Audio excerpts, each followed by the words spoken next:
আমার নাম উখি মারমা। আমি বান্দরবান থেকে আসছি। আমি এই সরকারি শিশু পরিবারে একজন নিবাসী। আয়োজন তো অনেক কিছুই হয়েছিল, যেমন কনসার্ট, পিঠার উৎসব।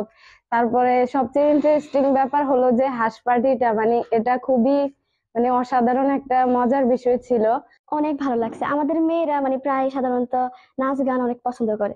তো কালকে যে আমরা পিঠা উৎসবের পাশাপাশি এরকম গান উপভোগ করতে পারছি, আসলে এটা অনেক আনন্দ দিচ্ছে মেয়েদেরকে। পিঠা খাইছি, শামুক পিঠা, তারপরে পাটিসাপটা ছিল, নকশি পিঠা, খাজ পিঠা, আরো অনেক রকম পিঠা ছিল, পাটিসাপটাও ছিল।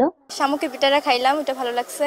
আর এটা বলে জামাই পিঠা, নারকেলের পিঠা। আমরা এই বিষয়টা অনেক আনন্দের মধ্য দিয়ে নিই। এই বিষয়টা আমাদের অনেক ভালো লাগে। আমরা তো আমাদের পরিবার থেকে অনেকটা দূরে থাকি, আর এখানে যেহেতু শীতকাল, এখানে পিঠা খাওয়ার কোনো প্রশ্নই ওঠে না। তো ভাইয়া আমাদের জন্য এরকম একটা ভালো একটা আয়োজন করছে, এটাতে আমরা সবাই অনেক আনন্দ এবং উপভোগ করছি। যাদের বাবা কিংবা মা নেই, বাবা মা দুজনেই নেই, তার এতিম বাচ্চা, তাদেরকে এখানে রেখে সরকার যে ভূমিকা পালন করতেছে, সত্যি এটা ভাষা ব্যক্ত করার মতো নয়। আর তাদের জন্য আজকে যারা এই সমস্ত কুমিল্লার যারা স্বনামধন্য ব্যক্তিবর্গ, যাদের উৎসাহে, উদ্দীপনায় এবং সহযোগিতা আজকে যে পিঠা উৎসব তাদের জন্য গান বাজনা আয়োজন করা হয়েছে, সেটা সত্যিকার সাথে বিনোদন দেওয়ার জন্য। আজকের এই সন্ধ্যায় যেই একটা অপরূপ সৌন্দর্যের অনুষ্ঠান আমরা উপভোগ করলাম, যা অবহেলিত এতিম বাচ্চাদের কাছ থেকে, যা না দেখলে কখনো বিশ্বাস করার মতো না।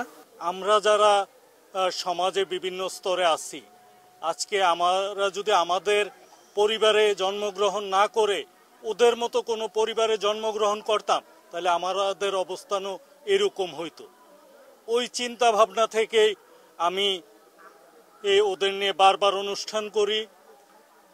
ওরা যেন কখনো বাবা মা নাই এই অভাবটা বোধ না করে, ওদের ভালো থাকার জন্য, ওরা ভালো থাকলে দেশ ভালো থাকবে, সমাজ ভালো থাকবে।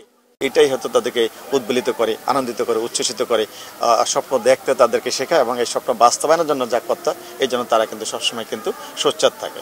সুতরাং এটাকে আমি শুধু একটা অনুষ্ঠানেই বলবো না, এটা পিঠা উৎসবে না, একটা সাংস্কৃতিক সন্ধ্যায় না।